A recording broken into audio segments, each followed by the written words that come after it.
Chama, galera! E mais um podcast, mais um Seracast. E agora com o cara, a pessoa que criou o império no Serac. Roda a vinheta, chama!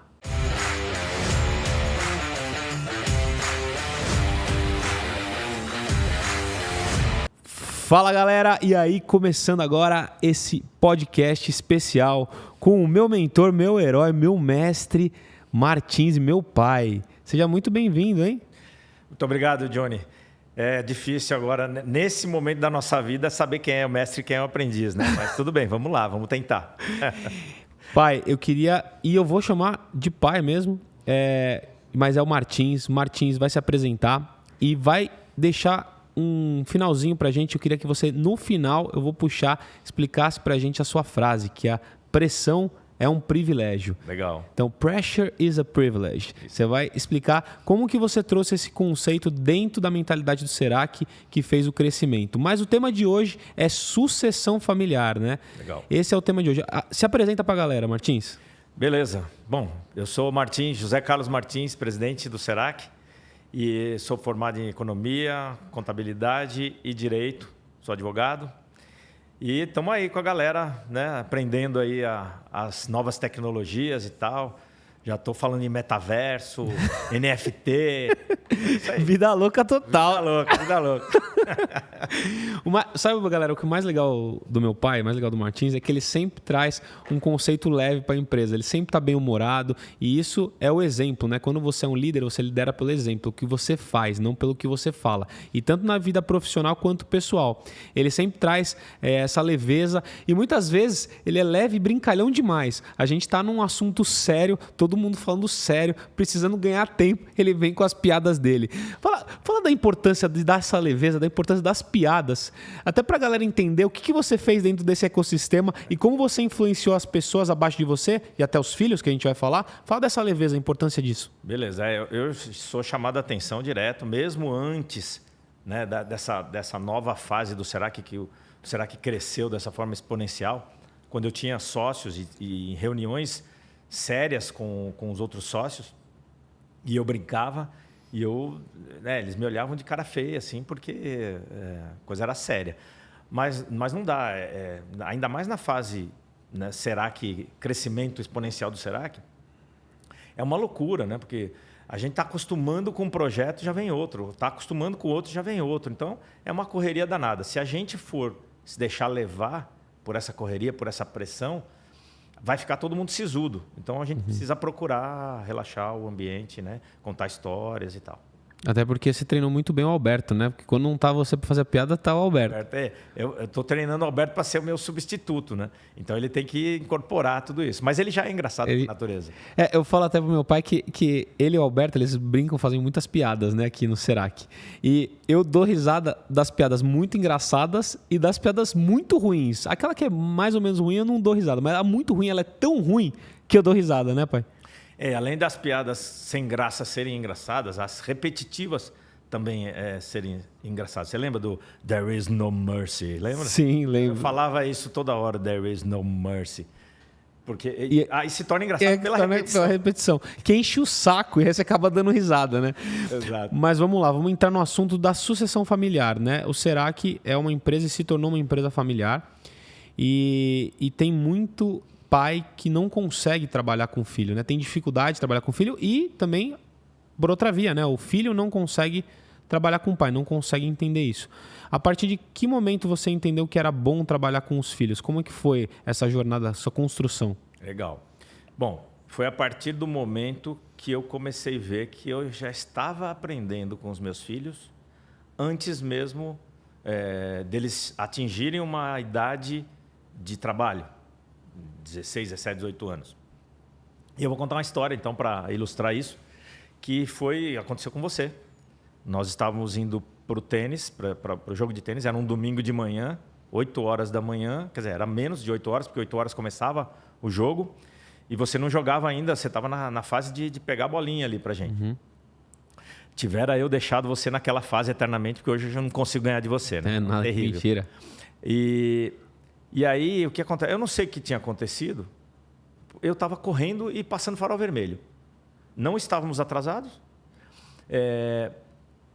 tínhamos tomado café, estava tudo tranquilo, eu tinha dormido bem, só que eu estava passando farol vermelho, correndo, tal. Aí chegou uma hora que eu acho que eu parei em um farol vermelho, que era um cruzamento muito perigoso. Aí você falou assim, pai, tem algum problema? Eu falei, não, por quê? Você saiu de casa correndo, passou um monte de farol vermelho. O que está acontecendo? Nós não estamos com pressa? Aí eu falei, caramba, é mesmo. Nem percebi. Pô, Johnny, obrigado por você ter me informado isso, me dito isso, que eu não estava percebendo. Então, aí eu comecei a ver. Isso acontecia com a Carla também, né? Um pouco menos, que ela ainda era menorzinha. Quer dizer, pequenininha ela sempre foi, mas ela era de menor idade. E aí eu comecei a ver, pô, legal, eu estou começando a aprender com eles. Então, por que não começar a introduzi-los nesse universo de trabalho, lógico, respeitando a criança que precisa brincar, respeitando os horários de escola e tal, mas por que não começar que eles tenham essa vivência? Porque da mesma forma que você teve esse insight indo para o jogo de tênis, você podia ter me vendo trabalhando ou vendo alguma coisa acontecendo. A gente aprende demais com as crianças, né? Sim, e eu lembro, e faz parte da minha história, que eu comecei a trabalhar muito cedo, né? No escritório em si, no Serac naquela época, quando eu tinha 6 anos, você me levava para entender o real valor do trabalho, para entender o ecossistema do trabalho, para eu separar ali papel, canetinha. E aí eu saía de lá, você me remunerava com um valor R$5, não lembro quanto que era naquela época, eu comprava uma revistinha, um doce na banca. E isso eu entendi o real valor do trabalho. E depois, tanto eu comecei a trabalhar com comerciais, tem pouca gente que sabe disso, né? Comecei a trabalhar com comerciais, que eu trabalhei da minha fase de 6 anos até uns 14 anos. Só que no Serac mesmo, eu trabalho desde os 14 anos, meio período, quase todos os dias. Depois, aos 18 anos, passei a trabalhar todos os dias. E isso foi reflexo do que você construiu lá no passado. Porque o que eu percebo é que toda a minha jornada de vida, por mais que eu tenha pensado em ir para alguma outra área, e você sempre foi uma pessoa que incentivou, falar, cara, se você quer ir para o viés artístico, vai. Se você quiser dançar, se você quiser ir para educação física, boa odontologia, cara, eu estou te apoiando. Mas aqui, ó, comigo, você entende como que é o trabalho, a gente pode crescer junto. Qual que foi o momento que você achou assim, pô, eu preciso deixar ele à vontade para ele decidir, mas ao mesmo tempo pressionar, entre aspas, para que ele estivesse embaixo das minhas asas? Como que foi essa inteligência que você fez? Como que você arquitetou isso? Você nunca me contou isso, para falar a verdade. Você deve ter arquitetado mesmo que inconscientemente. Certo. Bom, antes de mais nada, eu não sei se pode falar palavrão aqui, pode. Mas ele falou Pode. Ele falou do meio artístico, que ele poderia ir para o meio artístico. Dança pra caralho esse menino, hein? Quem não teve a oportunidade de ver ainda, que tem a oportunidade, dança muito. Dançou em banda, tudo, eu ia ver, eu ia assistir, eu ia levar, madrugada e tal. Eu vou ser o contador dançarino, né? Contador já chamam de VP, de contador, de chama, de 00J. Daqui a pouco vai ser o contador dançarino. Contador dançarino.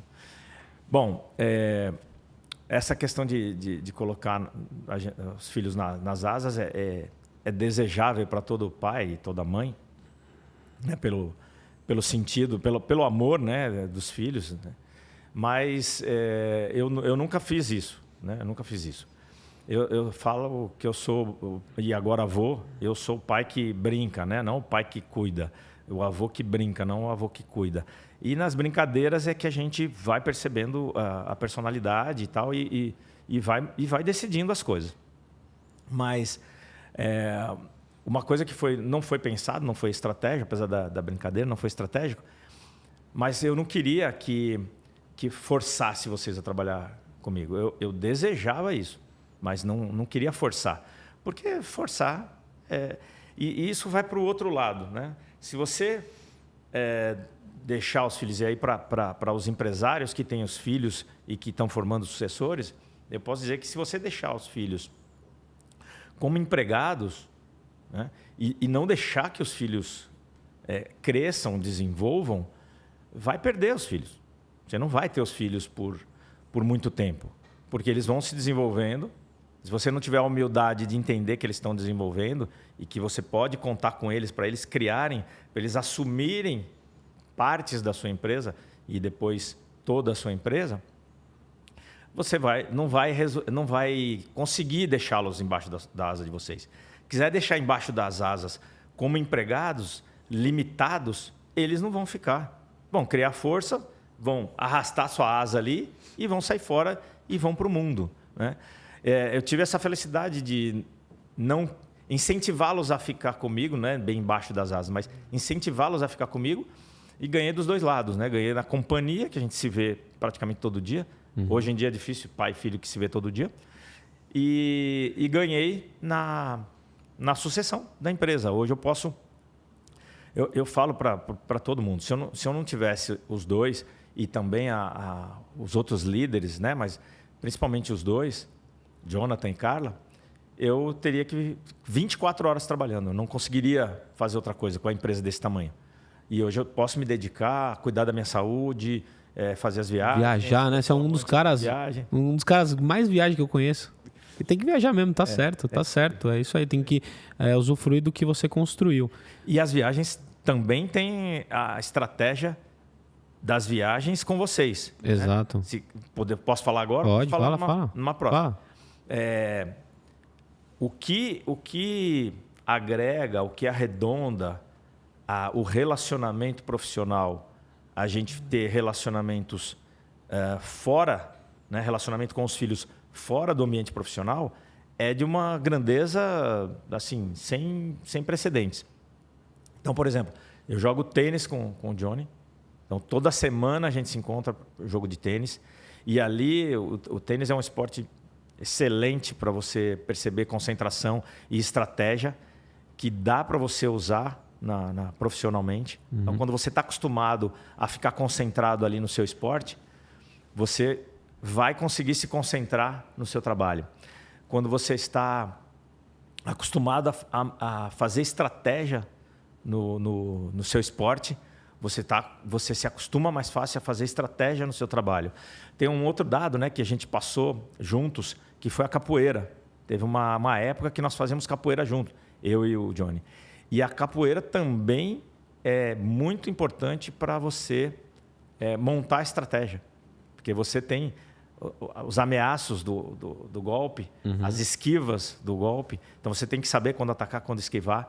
E isso tudo você pode levar para a vida profissional. E as viagens, nem se fala. Eu viajo sozinho, viajo com a minha esposa, viajo com amigos, viajo com o Johnny, viajo com a Carla, viajo com os dois juntos. Tudo isso agrega muito no desenvolvimento profissional. As viagens, eu até costumo dizer que as viagens é um tempo de qualidade que você pode passar com a pessoa da sua família, até porque hoje quem é workaholic, como nós somos, acaba praticamente trabalhando o tempo todo, a todo momento, está trabalhando. E a viagem, você acaba passando um tempo de qualidade, mais tempo com as pessoas que você ama. E quando nós vamos viajar, né, o assunto praticamente, sei lá, pelo menos uns 70%, 80% é trabalho. É trabalho. Exatamente. E a gente está viajando para pensar mais estrategicamente, cada vez mais não pensar no operacional, porque nós construímos uma empresa que hoje operacionalmente roda sozinha. E falando do gancho que você trouxe, né, de os filhos estarem ao seu lado, você mostrar para eles que existe um caminho para eles liderarem a empresa com você. Conta um pouquinho sobre a remuneração, né, dos filhos e também sobre o processo deles se tornarem gestores, porque quem ouve o podcast e não sabe a história fala assim, então peraí, eles começaram lá com 14, 15 anos sentando na cadeira do diretor já. Então, qual é o benefício da remuneração, qual que é os cuidados? Conta um pouquinho dessa história. Legal.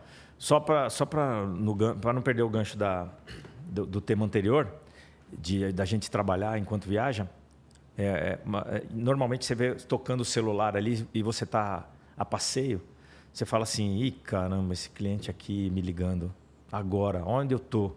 Não vou atender depois, sei lá. Com a gente é o contrário. Eu tenho mais prazer de atender o cliente quando eu estou viajando, né, do que aqui propriamente no escritório, porque se você pode viajar e mesmo assim atender seu cliente, eu acho sensacional isso. Sim. Eu estava na Pedra do Baú, tinha acabado de subir a Pedra do Baú, não lembro se vocês estavam comigo ou não, mas ligou um cliente meu, Falei, putz, que legal que tá pegando o celular aqui e atendi o cliente.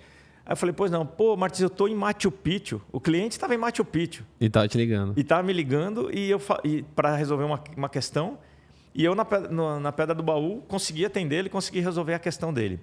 Legal que eu sei que a viagem dele ficou mais tranquila, porque o cliente não liga. Era um fim de semana, o cliente não liga, salvo raras exceções, o cliente não liga para te amolar com coisa boba. Então, era uma dor que ele tinha no momento, e no momento que ele estava viajando. Com certeza, ele foi viajar mais tranquilo, e eu também viajei mais tranquilo por ter atendido o cliente. Bom, mas você perguntou da remuneração. Isso é muito importante. Não só a remuneração, a questão de você trilhar um passo a passo para o filho assumir. Tá. Porque uma das coisas que não dão certo é quando você pega o seu filho sem experiência nenhuma e coloca ele na cadeira do diretor. Então isso impacta totalmente a empresa, impacta o mercado. Eu acho que esse ponto é interessante. Legal. Então vamos começar por ele. Lógico, não precisa o filho entrar como office boy ou como copeiro ou faxineiro. Não precisamos exacerbar dessa forma. Não, você vai ter que passar por todos os estágios da empresa. Eu acabei, inclusive, sendo office boy da empresa, porque a empresa era pequena. Então, eu ia no centro e tomava várias trombadas da galera que eu era pequeno. O meu primo até brincava que eu tomava várias trombadas indo pro banco. Mas eu fui office boy, fui organizador do almoxarifado, mas eu concordo com você. Se você pode colocar num cargo operacional, mas iniciante, você não precisa colocar... não desmerecendo nenhum dos cargos, né? Claro. Mas é que eu acho que você tem que colocar em alguma área operacional que vai fazer sentido lá no futuro, né? Não, tudo depende da preparação do teu filho. Como vocês iniciaram muito jovens, vocês tiveram que passar pelos cargos intermediários. Às vezes o filho vem trabalhar com você, ele já tem uma experiência em outra empresa. Então você não precisa colocar ele como office boy se ele já pode se ele já pode trabalhar no financeiro, por exemplo. Né? Depende da experiência. E eu eu tenho muitos exemplos. Né? Uma coisa que é importante também é a gente sempre ser observador, observar sempre o que está acontecendo e tomar aquilo como lição. Porque você não vai passar por todas as questões da vida, por todos os problemas, por todos os desafios da vida. Você vai ver outras pessoas passando por desafios que talvez você não passe, mas dá para você aprender com aquilo. E aí eu lembro de um caso de um pai, né, um amigo, que falou para mim assim, minha filha está indo trabalhar comigo e ela vai ser diretora, porque eu cuido da parte operacional, a parte administrativa ela vai cuidar de tudo. Né? O que você acha? Eu falei, conheço sua filha, né? Ela não tem experiência para isso. Então, eu acho que você vai prejudicá-la se fizer isso. E vai deslumbrá-la se você fizer isso. Eu vou dar um X de salário. Era muito bom o salário. Né? Falei, outra coisa que você não vai estar ajudando, você vai estar prejudicando. Mas ele acabou fazendo isso. Com vocês, então, como a empresa era muito pequena, vocês passaram quase todas as funções ali, o que deu não só a visão geral da empresa para vocês serem vice-presidentes hoje, como também o respeito das outras pessoas. Porque quando vocês entraram, talvez já tinha... ainda não Acho tinha. que hoje, a Fabiana já estava hoje deve aqui. ter nem 5 pessoas, né? 5 pessoas. Mas mesmo quando vocês ainda estavam ali na fase de supervisão, gerência, entraram pessoas muito mais experientes que vocês e muito mais velhas de idade do que vocês. E o fato de vocês terem passado pelos departamentos ajudou muito no respeito também que as pessoas têm de vocês. Assim, eu estou aqui de gerente, aí vem o filho do Martins e entra como gerente superior a mim. O cara não chegou agora, né? Sim. Não, vocês já estavam aqui. Vocês conversando já mostravam conhecimento geral da coisa e da atividade e viam vocês trabalhando e trabalhando muito. Sim. Né? Então também tem isso, né? O filho do dono é o gerente geral, mas ele só trabalha de segunda a quarta. E de sexta ele não vem. Então nunca foi assim aqui. E outra, eu nunca exigia também. Vocês mesmos que Falava, pai, ó, posso viajar tal data? Né? Não tinha esse negócio, vou viajar ou vou sair de férias.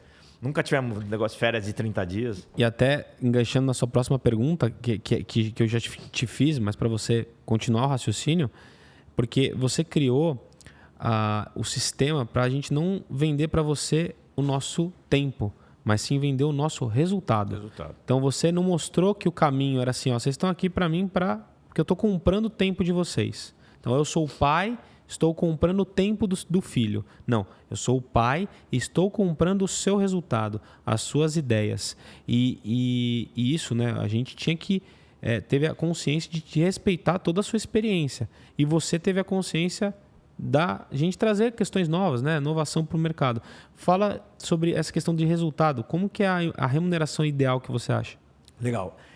Vou contar a historinha para falar da remuneração, que foi assim.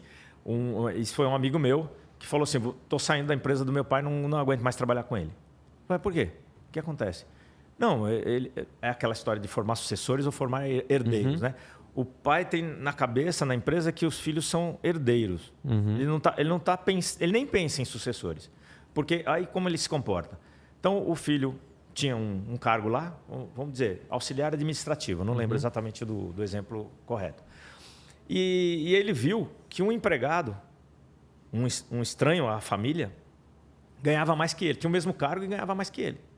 E ele foi perguntar para o pai. Pô, pai, por que eu ganho menos do que o fulano? Eu sou teu filho, eu ganho menos do que o fulano. E a capacidade é a mesma, pelo menos que eu ganhasse igual, né? Não, você ganha menos porque você é meu herdeiro. Então, você tem que camelar. Porque quem tem que ganhar dinheiro agora sou eu. Quando eu morrer, vai ficar tudo para você. Então, é por isso que eu te pago menos. Porque tem que vir, o do seu tem que vir mais para mim. O outro é empregado, é o salário dele. Aí o filho vai embora. Então, o que eu sempre pensei, quando vocês estavam iniciando, salário fixo, normal, iniciando. Quando já começaram a assumir uma parte maior da empresa, já um salário variável, uma remuneração variável. E aí, quando eu vi que vocês já dominavam toda a operação, sociedade. Então, a melhor coisa é sermos sócios, né? E dividirmos as bênçãos e os prejuízos do lucro. Os desafios e as recompensas, né? Eu não sei se eu fiz bem, porque de vez em quando a gente tem problema com o lucro, né? Mas é mais união ainda, né? Ou seja, vocês sabem que assim, meu pai está preocupado com o lucro e eu estou preocupado com o meu salário. Não é isso. Todos nós estamos preocupados com o lucro. Todos nós estamos preocupados em fazer o bem, em fazer doações, né? Em impactarmos positivamente a vida de todos. Né? Então, isso é muito bom e isso é o que traz a união e que fixa o jovem numa empresa que é de contabilidade, direito. Né? A tecnologia é a única coisa que chama mais a atenção do jovem. A contabilidade e direito não chama tanto.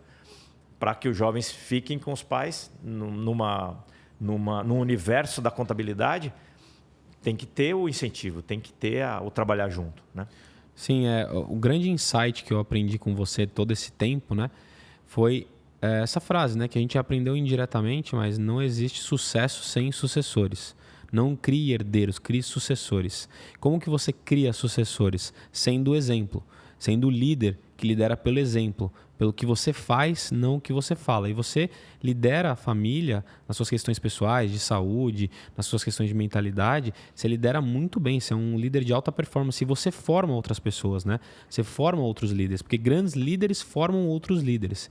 E atrelar essa questão de você ter a experiência do negócio por tudo que você já passou e deixar o jovem inovar, isso é muito desafiador, é muito difícil no mercado, porque o que é óbvio te cega muitas vezes e o que sempre foi assim, sempre deu certo. Então, além de você não ter esse resultado empresarial para sempre, porque as coisas são mutáveis, você conseguiu trazer os seus filhos para perto, você conseguiu liberdade para o seu negócio, para você poder viajar, fazer o que você quiser, e você conseguiu uma admiração profunda dos seus filhos e de todos que cercam você. Então, eu acho que esse é o grande insight de toda essa história que você construiu. E para finalizar o nosso Seracast, né, que a galera quer saber sobre sucessão familiar, quer saber tudo que você fez para chegar até aqui. Quais são as suas metas de vida, né, agora profissionais? E conta um pouquinho, falando até dessa questão da sucessão familiar, a frase que você utiliza, pressure is a privilege, pressão é um privilégio. Então conta a sua meta e para finalizar, fala sobre a frase. Legal que eu queria falar um negócio mesmo que tem a ver com o que você me perguntou da minha meta profissional. Hoje a gente pode dizer que eu já criei os sucessores, né? Mas então agora sua meta profissional vai em outro sentido. Também vai em outro sentido, mas em relação aos sucessores, eu não estou parado por aí. Agora minha meta é contratar minha neta de 10 anos para começar a participar desse universo, né? Estou em negociações com a Carla lá, tá difícil, né? A mãe é durona, mas a Moa está sendo vista por mim. Eu já venho observando a performance dela, é muito interessante. As crianças hoje em dia são todas muito avançadas, né? E sem corujice, ela tem todas as condições de começar a ser formada para ser a sua sucessora. Boa. Mas e como que você vai passar essa mentalidade do pressão é um privilégio para sua neta hoje? E como que você passa aqui no Serac? É só ela começar a trabalhar comigo, ela vai sentir que pressão é um privilégio. Mas essa questão da pressão é um privilégio eu trouxe quando nós passamos aqui na empresa por uma situação. Bom, essa frase, né, pressure is a privilege, foi dita, criada, talvez, pela uma ex-tenista profissional americana, a Billie Jean King, em relação ao jogo do tênis. Então, quando ela falou isso, como a gente joga tênis, fez todo sentido. E bem quando eu ouvi essa frase, nós estávamos passando por uma situação aqui. Ou seja, num dos nossos departamentos, houve uma mudança na legislação, que um prazo que a gente tinha para cumprir de mais de 30 dias passou a ter que ser cumprido no mesmo dia. Nossa, que loucura. Como é que a gente vai fazer isso? Não, vai acabar com esse departamento. Nós íamos deixar sem trabalho umas 40 pessoas e as suas respectivas famílias. Aí o Alberto, que é um dos nossos diretores executivos, que tem, né, até hoje um relacionamento muito bom com um dos presidentes de uma entidade de classe ligada a esse nosso serviço, foi ao presidente e falou: nós não estamos preocupados só em deixar de prestar esse serviço com o nosso faturamento. Nós estamos preocupados com 40 pessoas que vão ficar sem emprego. Não dá para você negociar com o órgão público que tinha feito essa mudança na legislação para ver se ele dá mais prazo para a gente? E o presidente falou: beleza, vou fazer isso. Me interessa. Interessa para a classe que eu represento que a gente tenha mais prazo. Né? Inclusive, esse presidente, ele é cliente nosso também. Então, ele ia ter que fazer lá dentro, porque a gente não ia ter condição de fazer no mesmo dia. E aí, assim, nós tínhamos mais de 30 dias. E aí ele conseguiu mais prazo. Qual foi o prazo que ele conseguiu? 3 dias. Em vez de a gente ter que cumprir a obrigação em mais de 30 ou no mesmo dia, nós conseguimos em 3 dias. Aí o Alberto voltou para cá desesperado, porque 3 dias ainda era muito pouco para quem estava acostumado a fazer 30. Conversou com os líderes do departamento, com a gente e tal. Dá para a gente fazer? Dá, vamos fazer um esquema, uma força-tarefa, uma nova forma de operacionalizar a coisa e vamos fazer. E qual foi a consequência?